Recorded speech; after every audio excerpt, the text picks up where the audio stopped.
I want to talk about parenting. Now, you've no doubt heard that if you tell your kids they're special too often, and you coddle them, and you do too much helicopter parenting, all of that, if you do those things, you're going to raise a narcissistic brat.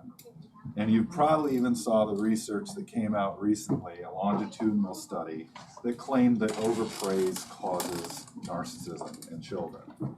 First of all, it didn't show that at all, because it wasn't an experiment, so it didn't show cause at all. It didn't even cover praise. But my main point is I want to share with you the idea that praising our kids, telling them they're special, is what causes unhealthy narcissism is flat out wrong and dangerous. It is exactly the wrong place to focus our efforts. And so I want to help people focus their efforts in the right direction. And most of us want to raise caring and self-confident children. So in Rethinking Narcissism, I have a chapter that basically describes 8 research-backed keys for raising a caring, self-confident child. And I should mention that since the writing of this book, and since it was published, Harvard came out with some direct research that supports many of the points that I make in this chapter. But I want to start with one of those keys. Be warm, but respectful. While you're busy with the work of parenting, don't forget to stop and just enjoy your children. Hold them, kiss them, cuddle them, curl up in a chair and read them a book at least once a week. This is all part of warm parenting. As they grow older, keep offering them lots of physical affection, but only if they're comfortable with it. Make it an invitation, not an expectation. When my twin girls were around 3, they often greeted me excitedly at the front door. "Daddy, Daddy!" That sounded like a good 3. They'd squeal as they came racing to the entrance to give me a hug and a kiss. I look forward to that greeting all day. One evening, as I unlocked the door, I heard the same mad scramble I'd grown used to. But when I entered, something unexpected happened. One daughter, Anya, simply stood there, blinking, a faint smile flickering across her face. "No hug?" I asked. "No, no," she said, shaking her head. Her sister, Devin, jumped up and down behind her, eager to greet me. "How about a kiss?" I said, turning one cheek toward her. "No, no," Anya said again, shaking her head. At this point, I was going on pure instinct. The moment felt important to me, but I couldn't think why. "How about a high five?" I said, beaming. Anya looked around as if considering, and after a moment, squealed with delight. "Yeah!" she squeaked and leapt up to slap my hand. Devin raced up to give me her usual hug and kiss. Only later did I realize that Anya had been exploring new ways of making contact with me, ones that were on her own terms, and testing my reaction. Would I insist on my hug, becoming angry or sad when she refused? Or would I adapt to her new way of connecting? Anya wasn't aware of any of this. What she'd been doing, experimenting with independence, was unconscious. But for me, the moment became a powerful metaphor. As children grow, they need us to be there for them, but they also need room to be who they are. They need to experiment with the space between themselves and the people they love. Sometimes they'll want hugs, which demand we stand close and embrace them. At other times, they might want a little more space. A high five from a few feet away. If we rigidly insist on their loving us in just one way, they'll dutifully hand out hugs or kisses or high fives or whatever we seem to demand. But they'll also come to fear that they're special in our eyes only if they conform to what we want. In short, they'll learn to be special for us. There's no sure way to foster narcissistic addiction. Children literally bend themselves out of shape if they think it'll make us happy. They need love that much. If your children want physical distance, give it to them as long as they're safe. But tell them you'll be there when they want you closer. If they're not open to hugs, let them greet you on their own terms. If they don't like talking, tell them you're here when they do. if they want to retreat to their rooms, invite them to come out when they're ready. If your teens need space, insist on respect, but don't force them to open up. Just be there.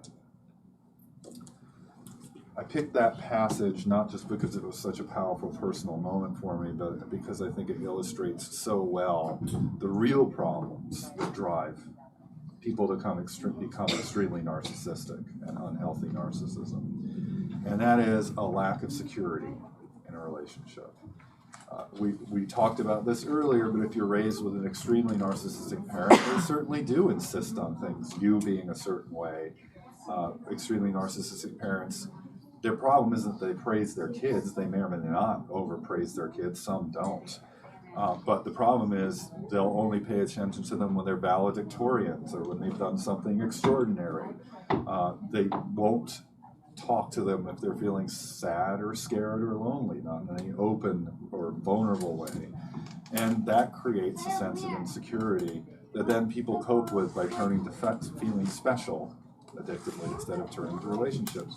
So secure attachment is hugely important to being a happy, healthy human being. What's secure attachment? It's exactly the opposite of what I talked about earlier, where narcissists are afraid to depend on people. People who are securely attached feel like, I can give a high five or a hug or a kiss or whatever, I can do what I want, and I know my parents still going to be there for me. They still love me. I can express myself however I want, and they're not going to turn away.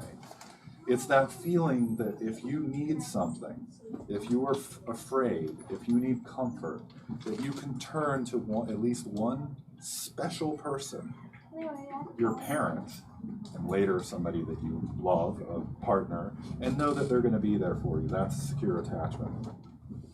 We already know that it is not praise that causes people to become extremely narcissistic. It's that kind of insecurity when people don't feel like they can depend on someone. There was an important study done long before the one that I cited that claims that overpraise causes people to become narcissistic. A longitudinal study by a psychologist named Phoebe Kramer. Somebody asked me earlier if there's a genetic component to narcissism, and absolutely there is. And Phoebe Kramer came up with a measure for early precursors for unhealthy narcissism. Things like a child being overly dramatic, or breaking rules constantly, or always having to be the center of attention, a show-off. Those showed up in kids as early as 3 or 4. That's how young they were. And reliably, they predicted later in life whether or not the kid grew up to become extremely narcissistic. Now, unlike the study that I cited earlier, this one included more than one measure of unhealthy narcissism, so it didn't just capture one type. It measured an introverted form of narcissism. Introverted narcissists aren't outgoing, they're not bold, they're not charismatic. Instead, they tend to feel slights more easily, they are more inward, they don't like groups, they don't like crowds. And extroverted narcissism, like the Donald Trump type. They measured that. And they measured healthy narcissism, which the previous study didn't. So they could also see what promoted healthy narcissism later in life. That ability to view ourselves through slightly rose-colored glasses, a moderate drive to feel special. What Kramer found was that the kids who showed signs of unhealthy narcissism at 3 or 4 only later developed to become extremely narcissistic, to become pathologically narcissistic, if they did not have a secure attachment experience. If they did not have parenting where they felt like their parents would be there for them when they were lonely or sad or scared, talk to them about those feelings.